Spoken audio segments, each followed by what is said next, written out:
नमस्कार दोस्तों, DD red के एक और एक्शन वीडियो में आप सभी का स्वागत है। मैं हूं आलोक। तो आज जो वीडियो लेकर आया हूं टर्की के ऊपर है।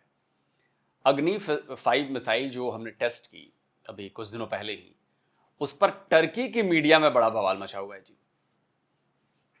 जो टर्की की प्रिंट मीडिया है वो तो थोड़ा बहुत कर रही है, लेकिन जो टर्की न्यूज मीडिया है, जो टीवी मीडिया है, उस पर चल रहा है कि भारत तो कुछ नहीं और ऐसा है वैसा है। और ये सारा बवाल जो शुरू हुआ ना, वो बवाल शुरू हुआ कैसे, वो मैं आपको बताता हूं।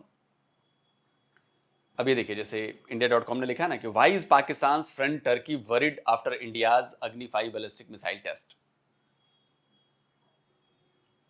इसमें लिख रहा है कि पाकिस्तान का दोस्त जो टर्की है वो चिंताग्रस्त क्यों है भारत के अग्नि 5 बैलिस्टिक मिसाइल के टेस्ट से। तो ये जो सारा बवाल टर्की की मीडिया में शुरू हुआ, बाकी जो शुरू हुआ, वो पता है किस वजह से हुआ। मैं आपको दिखाता हूँ। ये मैप दिखाओ भाई। ये मैप दिया डेट्रस्फा ने, जो ओपन सोर्स इंटेलिजेंस का इनका हैंडल है, वो ये काम करते हैं। तो उन्होंने, जब भारत ने मिसाइल टेस्ट की अग्नि 5, तो उन्होंने एक बताया कि भाई अग्नि 5 मिसाइल की जो रेंज है, उस रेंज में कहाँ कहाँ तक कौन कौन से देश जो हैं वो इस रेंज में आ सकते हैं। तो जाहिर सी बात है कि आप जब इस रेंज को देखेंगे तो इसमें रशिया भी है, इसमें यूरोप की कंट्रीज हैं, इसमें पूरा मिडिल ईस्ट है, इसमें चाइना के करीब करीब पूरा चाइना है, करीब करीब। और साथ में इधर जब आते हैं तो यहाँ पे टर्की भी बता दिया कि टर्की भी जो है वो इसमें है। तो भाई इंडियन मीडिया ने इसको लेकर खबरें बनाई। जो रेंज आई तो इसमें उन्होंने लेकर खबरें बनाई कि भाई जो अग्नि 5 मिसाइल भारत ने टेस्ट की है उसकी ये रेंज है। आप देख सकते हैं इसमें कैसे मैप के द्वारा, जो डेमन सिमोन है बेसिकली, वो यही सारे मैप जो फैक्ट चेक करते हैं, ये सारी चीज़ें वो करते हैं। तो इसमें उन्होंने बताया कि देखिए कैसे जो है अग्नि 5 जो है वो कहाँ तक उसकी रीच है, और उसमें उन्होंने टर्की का भी नाम ले लिया।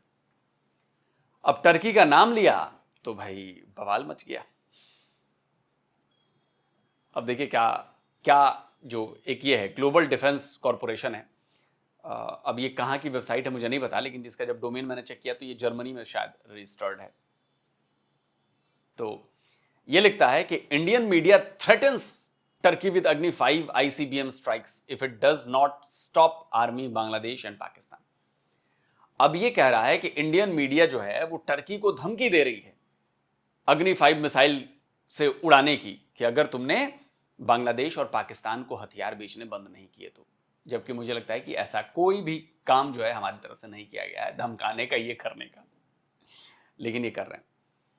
इसके बाद जब चर्चा बढ़ी, जाहिर सी बात है डिफेंस के जो सर्कल्स हैं उनमें चर्चा बढ़ी, ये हुआ वो हुआ। तो देखिए ये है डेली सबा। डेली सबा जो है ये टर्की का न्यूज़ वेबसाइट है, न्यूज़ मीडिया है। इसने लिखा कि Indian media mention Turkey in coverage of अग्नि 5 मिसाइल टेस्ट। इसने ये तो नहीं लिखा कि इंडियन मीडिया ने थ्रेट दिया, ये किया वो किया। उसने लिखा कि भाई इंडियन मीडिया ने टर्की को भी मेंशन किया है, जो अग्नि 5 मिसाइल टेस्ट हुई और उसकी जो कवरेज इंडियन मीडिया कर रही थी, तो उसमें टर्की को भी मेंशन किया गया है। आगे इस खबर में बताया गया है, ये देखिए, ये 25 अगस्त को ये खबर छपी थी कि Indian media reports on New Delhi's latest missile test noted that the nuclear capable Agni 5 system with a range of 5000 kilometres could reach targets from Turkey to China। और ये जो इंडियन मीडिया ने, मतलब इनका कहना है कि भारतीय मीडिया ने रिपोर्ट किया है कि जो भारत ने टेस्ट किया है nuclear capable Agni 5 missile system का, जिसकी रेंज करीब 5000 किलोमीटर है, वो टर्की से लेकर चाइना तक उसकी रीच है, मतलब वहां तक हम हिट कर सकते हैं। ठीक है। अब ये उसने लिखा, लेकिन अब इसको बवाल मचा दिया गया है। और वहाँ की जो टीवी मीडिया है उसने तो सारे रिकॉर्ड तोड़ दिए। आपको पता ही है कि पाकिस्तान में, जैसे पाकिस्तान की जो मीडिया है वो भी सारे रिकॉर्ड, वैसे हमारी मीडिया भी कई सारे रिकॉर्ड तोड़ देती है, लेकिन इस तरह के काम नहीं करती कि जी हम जो है वो टर्की को उड़ा देंगे। टर्की को यहाँ ये ज़रूर चेतावनी दी होगी कि भाई आप बंद करिए, ऐसा नहीं कर सकते, आप पाकिस्तान को सपोर्ट मत करिए, टेररिज्म को सपोर्ट मत करिए। खैर अपनी अपनी बात है। तो वहाँ की मीडिया जो है वो पागल हो गई। वहाँ की मीडिया ने अंट शंट पता नहीं क्या क्या आपसे बोलना। तो अपने जो इंडिया वर्ल्ड वाले सम्राट भाई हैं वो ये वीडियो लेकर आए हैं। वीडियो बड़ा मज़ेदार है, और इसके बाद मैं वीडियो में जो बातें की गई हैं उसका मैं काउंटर भी देने वाला हूँ। आप हंस हंस के पागल हो जाएंगे टर्की मीडिया की भारत के ऊपर बातचीत को सुनकर। चलिए शुरू करते हैं। तो आज का वीडियो देख के आपका तो मतलब दिन ही बन जाएगा। सीरियसली पाकिस्तान बांग्लादेश से भी बड़े बड़े जाहिल टर्की में हैं, टर्किश मीडिया के इतने बड़े स्टूडियो में है, इतने बड़े टीवी चैनल में हैं और लोग देख रहे हैं इनको। मतलब ये मैंने एक्सपेक्ट नहीं किया था कि चलो जाहिल तो है, जाहिलों का देश है वो तो पता है, लेकिन पाकिस्तान और बांग्लादेश से भी बढ़ के जाहिल है, जो कि आउटसाइड वर्ल्ड में सिर्फ टर्की को लेके क्या चल रहा है उतना ही थोड़ा बहुत नॉलेज है, बट ओवरऑल आउटसाइड में इंडिया, अमेरिका, टैरिफ वॉर वगैरह, ट्रम्प के साथ क्या हो रहा है इसका कोई भनक ही नहीं है। और अपना जो मतलब आप सिर्फ वीडियो को एंड तक देखिएगा, आपका अगर हंसते हंसते हंसी से पेट नहीं फटा तो मेरा नाम मैं बदल दूंगा। और यूजुअली मैं जो बीच का वीडियो है देखने का, जो मीडिया रिपोर्ट होता है वो अनडिस्टर्ब रखता हूँ, अनचेंज रखता हूँ, लेकिन दो मीम मुझे भी वीडियो के एंड में वीडियो के एंड में नहीं, वीडियो के बीच में ऐड करना ही पड़ा, क्योंकि मतलब इससे बेटर रिएक्शन उन सारे जगह में मैं रिएक्ट किए बिना नहीं रह पाया, तो मीम के थ्रू अपना रिएक्शन जो है व्यक्त किया है। तो ये वीडियो देखिए, कॉमेडी नाइट्स वगैरह जितने भी कॉमेडी शोज है आप भूल जाएंगे। आशा है कि आने वाले टाइम में ऐसे भी बहुत सारे जो और भी कॉमेडी मैं आपको टर्की से दे पाऊँ, क्योंकि ये तो साले मतलब पाकिस्तान बांग्लादेश को भी फेल करा दे रहे हैं।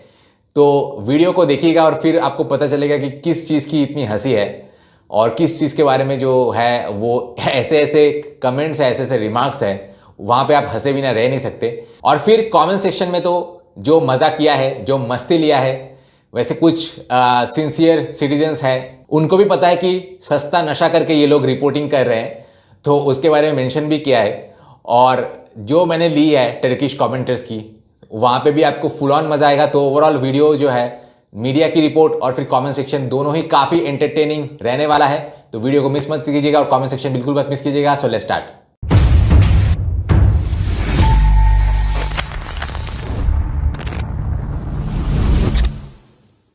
दोस्तों, मैंने बहुत सारे बिजनेस पार्टनर्स को, खास करके जो एनआरआईज है, उनके लिए चैनल बना के उनको इंडिया में एक stable source of income generate करके दिया है। अगर आप भी मेरे साथ पार्टनरशिप में चैनल स्टार्ट करना चाहते हैं, जहां चैनल के ओनर आप होंगे लेकिन कंटेंट मैं बना के दूंगा, तो मुझे कांटेक्ट कीजिए इस नंबर पे।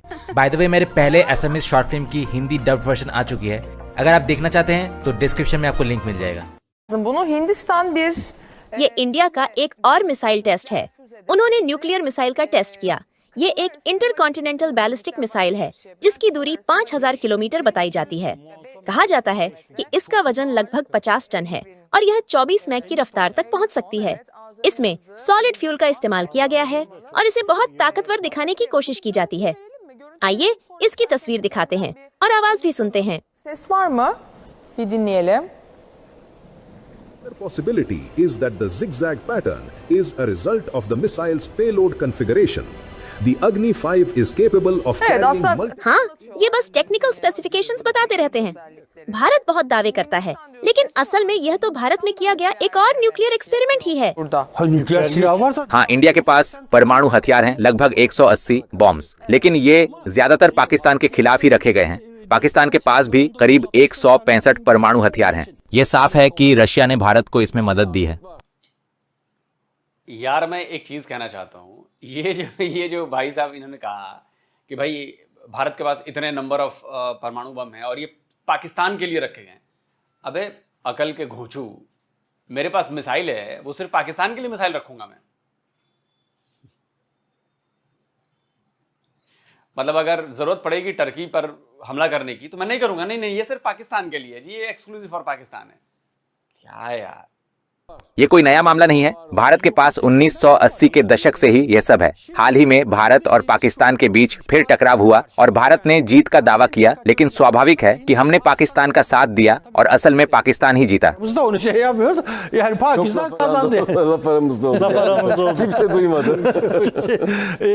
उनके लिए भारत आर्थिक रूप से, शायद वो भी हंसी रहे होंगे अंदर अंदर इतना बड़ा झूठ बोल के। पूरी दुनिया ने देखा है कि क्या होगा है पाकिस्तान का।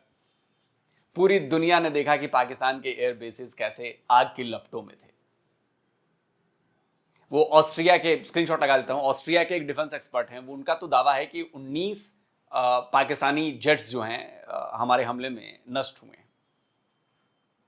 और भारी नुकसान हुआ पाकिस्तान का, पूरी दुनिया ने देखा। और ये जोकर्स टर्की के मीडिया वाले कह रहे हैं कि हमने टर्की की मदद की और जीत जो है वो पाकिस्तान, हमने पाकिस्तान की मदद की और जीत जो है वो स्वाभाविक तौर पर पाकिस्तान की हुई। अब वो टर्की के जोकर, अगर पाकिस्तान की जीत हुई तो ये बताया कि सीज फायर के लिए पाकिस्तान क्यों दूसरों से भागा भागा फिर रहा था। और इसका सबूत देता हूं मैं, तुम्हारे जैसा आदमी तो हूं नहीं कि बिना सबूत के बात कर दूंगा। भाई वो बिलावल भुट्टो की वो क्लिप लगाओ जिसमें वो कह रहा है कि हम गए और लोगों से हमने बात की और हमने कहा कि मोदी जी से बोलो कि भाई सीज फायर कर लें। लगाओ clip. Obviously, we've all come here and engaged on this mission with the hopes that by engaging international partners, just as they convinced Mr. Modi to agree to a ceasefire,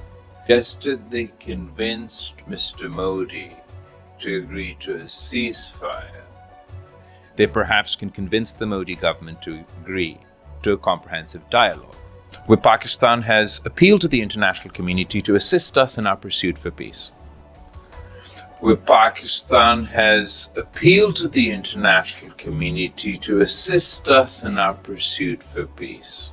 Just as the international community played its role in encouraging India to agree to a ceasefire, the international community must play its role in encouraging India to engage in a comprehensive dialogue with Pakistan. तो दोस्तों आप देख सकते हैं कि ये पूरा full on comedy video है और ये पाकिस्तानी मीडिया का टर्किश, क्या कहें उसको, रूपांतरण है। भारत आर्थिक रूप से काफी मजबूत दिखता है, इसलिए हमारी कंपनियां भी उसके सो कॉल्ड चार्म में खींच गईं। लेकिन अब भारत हमारे खिलाफ हो गया है और हमारी कंपनियों पर एम्बार्गोस लगा रहा है। उगुर हो जा, वो हमेशा अपने दिल की बात जुबान पर ले आते हैं। लेकिन उसने सच में ऐसा किया? देखो, इस पर ज्यादा लिखा भी नहीं गया। हम फुल मेंबर बनने का सोच रहे थे, दबाव भी था और भारत ने हमारे खिलाफ वीटो लगा दिया। तो वहाँ पर तनाव है। भारत तो ग्रीस को अपनी सो कॉल्ड सपोर्ट दिखाकर हमें धमकाने तक की कोशिश कर रहा है। हम भी उसी हालात में थे। टीचर या जैसा कोई रिटायर्ड जनरल कहे, जरा यहाँ हो रही घटना को देखो। हाँ, दोनों बातें सही हैं। 1945 के बाद भारत ने चीन से 3 बार टकराव किया तिब्बत और दूसरी बातों को लेकर, और तीनों बार चीन जीता। दूसरी ओर भारत ने पाकिस्तान से 3 वॉर लड़े और उनमें भारत जीत गया, यहाँ तक कि पूर्वी पाकिस्तान को तोड़कर बांग्लादेश बना दिया। यही हुआ न्यूक्लियर वेपन्स की। चलो कम से कम ये तो माना कि 3 वॉर लड़े वो भारत जीता। बेचारे कितने बड़े जोकर हैं यार ये लोग। चलो कोई नहीं, अच्छी बात है यार, इंटरनेट ने ये काम बड़ा अच्छा किया है यार कि फुल कॉमेडी जो है वो पता चली कौन क्या सोच रहा है। वेपन्स की बात करें तो क्योंकि चीन के पास थे, इसीलिए रूस ने भारत को भी बनाने में मदद दी। भारत उस समय so called non aligned leadership के नाम पर सोशलिस्ट कम्युनिस्ट लीनिंग वाला और वेस्ट के खिलाफ खड़ा था। रूस के सहारे ही भारत ने न्यूक्लियर वेपन्स बनाए। जब भारत ने अपने परमाणु हथियार बना लिए, अब ये ना नॉलेज की कमी है। रूस के सहारे नहीं बनाए हमने अपने परमाणु हथियार, ये डॉक्टर होमी जहांगीर भाभा की देन थी। उन्होंने हमें परमाणु संपन्न देश बनाया। उसके बाद पूरी लेगेसी है हमारे साइंटिस्ट की, न्यूक्लियर साइंटिस्ट की, जिन्होंने हमारे देश को इतना सक्षम बनाया। हम पाकिस्तान नहीं था कि हमने चीन से ले लिया, हमने अमेरिका से मदद ले ली, हमने ये किया, हमने नहीं किया। चोरी से हमने नई चीजें हासिल की, हमने रशिया से भी मदद नहीं ली है, हमने खुद बनाया है। बड़ा आसान है कह देना रशिया से, बता दो भाई, सबूत दे दो, सबूत दे दो कि हमने रशिया से लेकर न्यूक्लियर हथियार बनाए हैं। पूरी दुनिया जानती है, टर्की वालों, पूरी दुनिया जानती है। बना लिए, तब अमेरिका ने चीन के कारण पाकिस्तान को हथियार दिए। पाकिस्तान ने इसके लिए गद्दाफी से पैसा तक लिया। ये सब एक बैलेंस पॉलिसी है। आज अमेरिका भारत को चीन के खिलाफ इस्तेमाल कर रहा है, जैसे पहले सोवियत भारत को चीन के खिलाफ इस्तेमाल करते थे। उस समय भारत नॉन अलाइंड था, ईस्टर्न ब्लॉक का हिस्सा नहीं था, लेकिन सोशलिस्ट झुकाव रखता था। इंटरनेशनल रिलेशंस ऐसे ही होते हैं, सिर्फ फायदे पर आधारित। अब फिर से अमेरिका भारत को चीन के खिलाफ चला रहा है। भारत की जनसंख्या चीन से 10 करोड़ ज्यादा हो गई है और भारत अब एक टेक्नोलॉजी हब बन गया है जैसे सिलिकॉन वैली। लेकिन यहाँ पाकिस्तान भी अहम भूमिका निभाएगा। पाकिस्तान अमेरिका, इंग्लैंड, तुर्की और पूरे वेस्ट का करीबी है। और ये मत भूलो, भारत और पाकिस्तान का हाल ही में फिर संघर्ष हुआ और पाकिस्तान जीता। अल्लाह का शुक्र है, बस 2 महीने पहले ही भारत पाकिस्तान से हार गया। भारत तो बस दिखावा करता है और ताकतवर बनने का नाटक करता है, ठीक वैसे ही जैसे नॉर्थ कोरिया का नेता जो अपने लोगों को भूखा रखता है और बाहर से ताकतवर बनने का दिखावा करता है। İşte bunları geçittiriyor ikide bir bulvarlardan ben güçlü şeyine yatıyorum. Fransa'nın Rafael'lerinin de karizması çizilmişti galiba. 5000 kilometre kimi vuracak ki? ihtiyacı yok yani. Nereye atacak? इतने बड़े चोमू हैं। अच्छा टर्की वालों ये बताओ कि भारत मजबूत बनने का दिखावा करता है, भारत हार गया। अबे खैर तुम्हारी तो मजबूरी है ऐसा करना, क्योंकि तुम ऐसे चंगुल में फंस गए हो कि अब तुम उससे बाहर जा नहीं सकते। तुमको पाकिस्तान ने ट्रैप कर लिया, तुमको करना ही पड़ेगा। और तुम कह रहे हो कि भारत नॉर्थ कोरिया के किम जोंग उन की तरह है जो अपने लोगों को भूखा रखता है। अबे इसका मतलब है कि तुम्हें दुनिया नहीं पता। ये देखो, कह रहे हो कि चाइना के खिलाफ इस्तेमाल कर रहे हो। उसी चाइना ने ये ग्राफ दिया है, उसी चाइना का है, ये ग्लोबल टाइम्स का ग्राफ है, मैं दिखाता हूं। Top 10 economies in 2029। Number 1 America, number 2 China, number 3 पे कौन है? भारत है, जिसे तुम कमजोर बता रहे हो, जिसे कह रहे हो कि ये मजबूत दिखाने की कोशिश करता है। नंबर 3 इकोनॉमी 2029 में हम होने वाले हैं। इनफैक्ट पहले ही हो जाएंगे, मुझे लग रहा है 2027 में ही हो जाएंगे 6.31 ट्रिलियन के साथ। टर्की इसमें कहां है जरा दिखा दो भाई। 1 2 3 मतलब टॉप 10 में तो टर्की कहीं नजर नहीं आ रहा, और तुम कह रहे हो कि हम मजबूत होने का दिखावा करते हैं। चलो और दिखाता हूं यार, रुको यार। चलो टॉप 20 कंट्रीज में आ जाओ जीडीपी में। टॉप 20 कंट्रीज में टर्की कहां पर आता है दिखाऊं? फिलहाल हम नंबर 4 पर हैं, करीब करीब $2 ट्रिलियन के साथ। और आप जो है ना 1 2 3 4 5 6 7 8 9 10 11 12 13 14 15 16 16वें नंबर पर आप आते हो। और पाकिस्तान का तो नामो निशान नहीं है इसमें। जिसको कह रहे हो कि पाकिस्तान जीत गया, इसमें पाकिस्तान का नामो निशान नहीं। 16वें नंबर पर आते हो जीडीपी में। भारत अभी 4थे नंबर पर है। तो अपनी औकात मत भूलो, समझे? औकात मत भूलो अपनी। और अभी मेरे पास बताने को बहुत कुछ है, अभी आगे बताता हूं, पहले रुक जाओ। तुम लोग की फिर एक्चुअली तुम्हारी पैंट उतारूंगा ना तो पाकिस्तानियों को शर्म क्या आएगी, उनकी इज्जत उतरेगी। मजा इसी में। Nereye atacak 5000 Pakistan dibinde. Nereye atacak? Bharat का 5000 किलोमीटर दूर कोई दुश्मन ही नहीं है। उसकी असली परेशानी पाकिस्तान और आसपास के पड़ोसी हैं और वह अमेरिका के पीछे भागता है। असल में उसके पास इन मिसाइलों को दागने के लिए कोई नहीं है। Hindistan'ın en büyük भारत के सबसे बड़े दुश्मन चीन और पाकिस्तान हैं। लेकिन सोचो वे कितनी दूर हैं? 2000 किलोमीटर या ज्यादा से ज्यादा 3000। असल में तो वे बिल्कुल पड़ोसी ही हैं। su. Tabii. चीन और पाकिस्तान दोनों भारत की सरहद पर ही हैं, तो ये 5000 किलोमीटर की मिसाइलें किस काम की? पाकिस्तान खुलकर अपनी ताकत दिखाता है और भारत से डरता भी नहीं। पाकिस्तान बहुत मजबूत है, उसकी सेना ताकतवर है और उसके पास परमाणु हथियार भी हैं। पीछे इंग्लैंड, तुर्की और अजरबैजान जैसे दोस्त भी हैं। इसीलिए भारत की ये सारी कोशिशें बेकार हैं। आखिरकार भारत कुछ भी नहीं है। Yani o India bir şey olmaz. Buyurun hocam, Alifat hocam. Ya ben de bu özellikle mesafesi tamam bir मेरे हिसाब से भी यह सिर्फ ताकत दिखाने का दिखावा है। वे 5000 किलोमीटर की बातें करते हैं, लेकिन अगर पूछा जाए कि भारत का असली दुश्मन कौन है तो जवाब साफ है, रूस नहीं, क्योंकि उससे अभी कोई टकराव नहीं है। असल में चीन है, लेकिन चीन तो पास ही है। उसकी राजधानी की दूरी भले ज्यादा हो, लेकिन 5000 किलोमीटर तो नहीं है। इसलिए इतनी दूरी की मिसाइल बनाना बेकार है। ये रास्ता बंद गली जैसा है, सिर्फ पैसों की बर्बादी। भारत अपना पैसा यूं ही फेंक रहा है। इसकी जगह उसे कुछ काम का बनाना चाहिए, जैसे एक एयर डिफेंस सिस्टम। क्या भारत के पास सही मायनों में कोई एयर डिफेंस सिस्टम है भी? ओ भाई मारो मुझे, मारो मुझे, मारो नहीं, ये मजाक हो रहा है। एक second paralar. Onun yerine mesela bir hava savunma sistemi yapamaz mı? Acaba Hindistan hava savunma sistemi 5000 kilometre var mı? gidiyor mu bilmiyoruz ki, öyle atmış ama. Yani लेकिन देखो, भारत ने यह मिसाइल कहां पर परीक्षण किया, यह भी अहम है। शायद उन्होंने दूरी का दावा बढ़ा चढ़ाकर किया हो, लेकिन वह अलग बात है। असली बात यह है कि यह सब बेकार था। यह तो बस पैसा फेंकना है, सिर्फ ताकत दिखाना। मतलब तुम्हारे कहने से ये बेकार है, हैं? तुम्हारे कहने से ये बेकार है। कल को अगर तुम पाकिस्तान का साथ देने लड़ाई में उतर जाओगे, मान लो कल को अगर एक बार तुम पाकिस्तान कर रहे हो ना, कल को अगर तुम पाकिस्तान का साथ देने उतर जाओगे और भारत के पास तुम्हें ठोकने, इस्तांबुल तक ठोकने के लिए मिसाइल ना हो, तो फिर ये तो दिक्कत हो जाएगी ना। जहां पर तुम लोगों की सोच खत्म होती है ना, वहां से भारत के लोगों की सोच शुरू होती है, समझे? 5,000 किलोमीटर, 8,000 किलोमीटर, 12,000 किलोमीटर, हम सिर्फ चाइना और पाकिस्तान के लिए मिसाइल नहीं बना रहे हैं, हम दुनिया को बता रहे हैं कि दुनिया में अगर किसी भी देश ने हमसे पंगा लेने की कोशिश की, कॉन्फ्लिक्ट शुरू करने की कोशिश की, तो वहां तक ठोकने की क्षमता हमारे पास है। और इस बार जानबूझकर हमने टर्की का नाम लिया ताकि टर्की वालों तक संदेश पहुंच जाए, और संदेश पहुंच गया है। अगर मीडिया पर जिस तरह की चर्चाएं चल रही है उससे क्लियरिटी आ चुकी है कि संदेश पहुंच गया है भारत का वहां पर, सिर्फ ताकत दिखाने के लिए। वह मानसिक रूप से हारने वाला है। भारत पाकिस्तान के सामने हारा, और अगर देखा जाए तो मानसिक रूप से भारत टूट चुका है। यह मेरे हाथ में है। मैं कहता हूं कि इसका एक और पहलू भी है, लेकिन मैं हमेशा यह बताता हूं, भारत को नजरअंदाज नहीं किया जाना चाहिए। जैसा आपने कहा, यह काफी अहम है। भले ही लोग न समझें, भारत अपने आप को रिप्रेजेंटेटिव लीडर की तरह पेश करता है। तकनीक में भी देश और यूनाइटेड हो रहा है, और इंटरनेशनल ऑर्गेनाइजेशंस जैसे यूनाइटेड नेशंस में भी वह खुद को रिप्रेजेंटेटिव की तरह दिखाता है।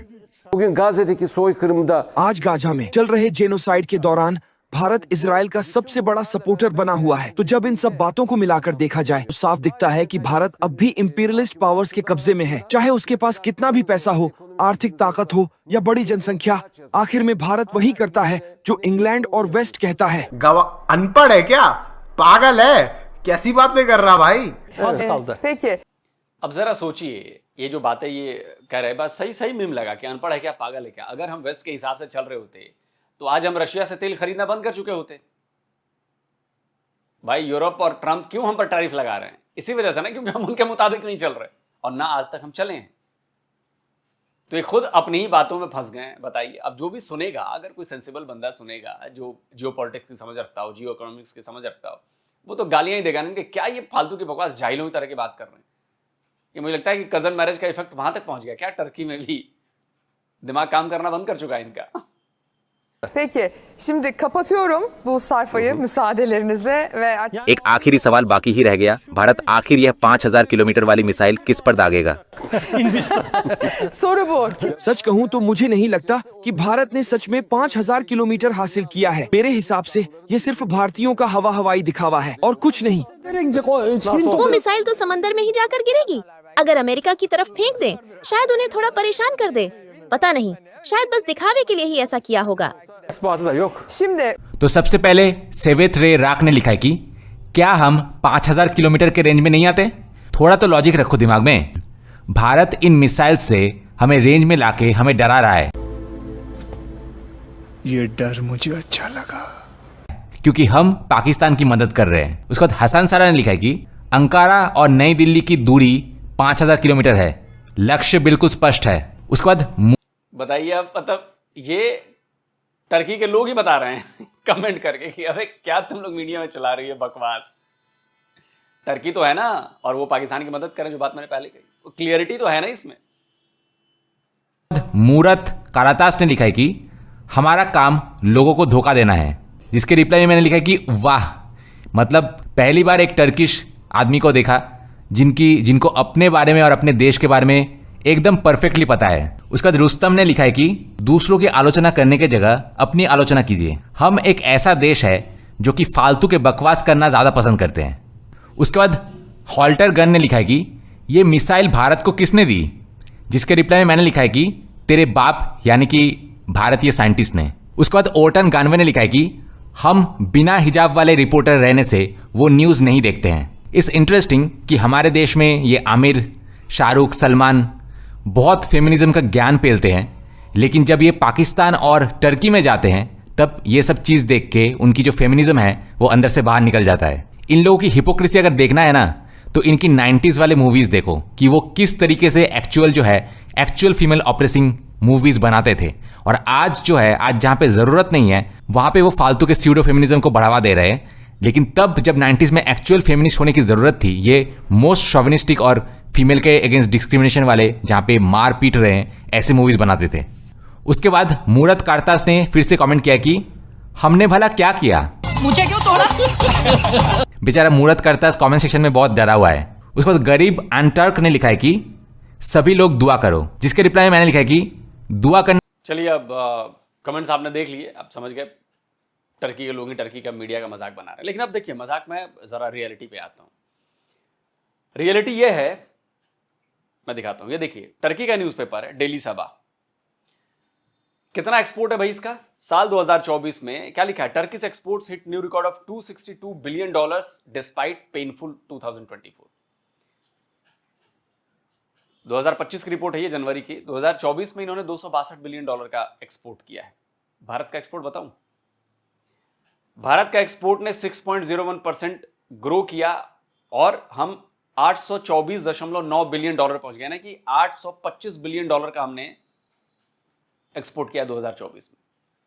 4 गुना ज्यादा तुमसे किया है टर्की वालों, 4 गुना ज्यादा। फिर दिल्ली सभा क्या लिखता है, जरा फॉरेक्स रिजर्व पे आते हैं। ये अभी फरवरी 20 की रिपोर्ट है, इसी साल की। Turkey central bank total reserves hit fresh all time high. कितना ऑल टाइम हाई हुआ है भाई?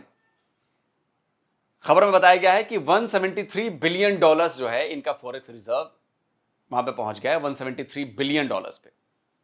लो भाई, भारत का कितना है? लो, Economic Times, India's forex reserve rise to 698.19 billion. तुम्हारा है 250, हमारा है 700, करीब करीब 4 गुना। 800 मान लो तो करीब करीब 4 गुना, करीब करीब करें 3.5 गुना तो हो ही गया। समझ रहे हो? ये औकात टर्की तुम्हारी। जरा देखो, ये चाइना का ग्लोबल टाइम्स क्या ग्राफ देता है, top contributors to global economic growth. Top पे कौन है? चाइना, उसके बाद इंडिया, उसके बाद यूएस। टर्की का नंबर कहां आता है? 1 2 3 4 5 6ठे नंबर पर आते हो। और तुम दुनिया के दूसरे बड़े देश पर जो ग्लोबल इकोनॉमिक ग्रोथ में हिस्सेदार है, तुम उसको बता रहे हो कि ये मजबूत होने का दिखावा करते हैं। अच्छा जी, और एयर डिफेंस नहीं है। तुम्हारी डिफेंस इंडस्ट्री बताऊं, ये देखो, top defence contractors in the world, जो टॉप दुनिया के डिफेंस इक्विपमेंट्स, हथियार बनाने वाली जो कंपनीज हैं, वो कौन है? इसमें 2 भारतीय कंपनीज हैं। देखो, BEL भारत इलेक्ट्रॉनिक्स और HAL Hindustan aeronautics limited. HAL की $39.02 बिलियन की है और BEL की $32.95 बिलियन की है। तुम मुझे एक इसमें टर्की की कंपनी बता दो। देखो, भारत है, इटली है, इंडिया है, USA है, France, USA, UK, Germany, USA, France, USA। एक कंपनी टर्की की नहीं है इसमें, एक कंपनी। ठीक है? RT Russia.com, रशिया बताता है, क्या कहता है, the world's top 20 most powerful countries. उसमें भारत नंबर 4 पर आता है, भारत नंबर 4 पर आता है, अमेरिका, रशिया, चाइना, इंडिया। जरा तुम मुझे बताओ, टर्की किस पे आता है? 5वें, 6ठे, 7वें, 8वें, 9वें नंबर पर टर्की आता है, 9वें नंबर पर। और तुम कहते हो कि हम मजबूत नहीं है, मजबूत होने का दिखावा करते हैं। ये रशिया कह रहा है, मैं नहीं कह रहा, ये इंटरनेशनल रिपोर्ट कह रही है। ठीक है, ये है रियलिटी। और छोड़ो, ये क्या देखो, India breaks into global manufacturing top 5। हम ग्लोबल मैन्युफैक्चरिंग में टॉप 5 में आते हैं। चाइना, USA, जापान, जर्मनी, उसके बाद इंडिया। मैन्युफैक्चरिंग में टर्की कहां है? इसमें बड़ा मजबूत हो जी, टर्की कहां है बताओ जरा। Top 10 G20 countries bye research output. Research output में चाइना नंबर 1, अमेरिका नंबर 2, 3 पे ब्रिटेन, 4 पे जर्मनी, 5वें पे इंडिया। इटली कहां है इसमें? टॉप 10 में कहीं नहीं है रिसर्च आउटपुट में। समझे? Number of paper published during 2015 to 2024 नहीं है। Top destination for offshore business service, इसमें देखो इंडिया नंबर 1 पर है, टर्की इसमें कहीं नहीं है। 1 से लेकर 10 पर, चाइना दूसरे पे, मलेशिया तीसरे पे, ब्राजील चौथे पे, ब्रिटेन 5वें पे, टर्की इसमें है ही नहीं। यूनिकॉर्न कंपनीज, भारत नंबर 1 पर, सॉरी अमेरिका नंबर 1 पर, चाइना नंबर 2 पर, भारत नंबर 3 पर, इजराइल नंबर 4 पर। यूनिकॉर्न कंपनीज का मालूम है 105 यूनिकॉर्न कंपनीज हैं। तुम्हारे यहां कहां है भाई? कहां है इसमें? टर्की नजर भी नहीं आ रहा इसमें। तुम्हारा लीडर कहां है? एर्दोगन। ये है approval rating international world leaders की। पीएम मोदी 75% पे नंबर 1 पर है, और जो सेकंड पे है साउथ कोरिया वाला, वो 59% पे है। 16 पॉइंट डाउन है और इसमें टोटल ट्रंप 10वें पर है। टर्की का लीडर कहीं नहीं है और तुम हमें समझाने चले हो कि भारत मजबूत नहीं है, भारत ये नहीं है, भारत वो नहीं है। अबे पाकिस्तान की भाषा मत बोलो, पाकिस्तान के लेंस से मत देखो, दुनिया के लेंस से देखो, तब तुम्हें समझ में आएगा। टर्की की औकात है और जानबूझकर जो आग लगाने के लिए बात की गई थी ना कि टर्की तक रीच है, वो आग लग गई है। और अब आप बेवकूफाना हरकतें करके जो है ना वो दुनिया को बता रहे को देखो हम कितने बड़े जाहिल हैं। यही काम पाकिस्तान करता है और पाकिस्तान जीत गया। दोस्तों आप कहिए क्या कहते हैं आप इस पर, पूरी खबर पर और जो काउंटर मैंने दिए हैं, कमेंट करके अपनी राय दीजिए। जल्दी मिलता हूं एक और नए वीडियो के साथ। नमस्कार, जय हिंद। तो अगर आप चाहते हैं मुझसे बात करना, मुझसे कोई सवाल पूछना, तो फैन कॉल पर आप मुझसे कनेक्ट हो सकते हैं। फैन कॉल में ये सुविधा है कि आप अपने हिसाब से वहां पर जाकर टाइम स्लॉट बुक कर सकते हैं कि आपको फलाने दिन मुझसे बात करनी है, फलाने टाइम पे मुझसे बात करनी है। लेकिन ये भी बता दूं कि ये पेड सर्विस है,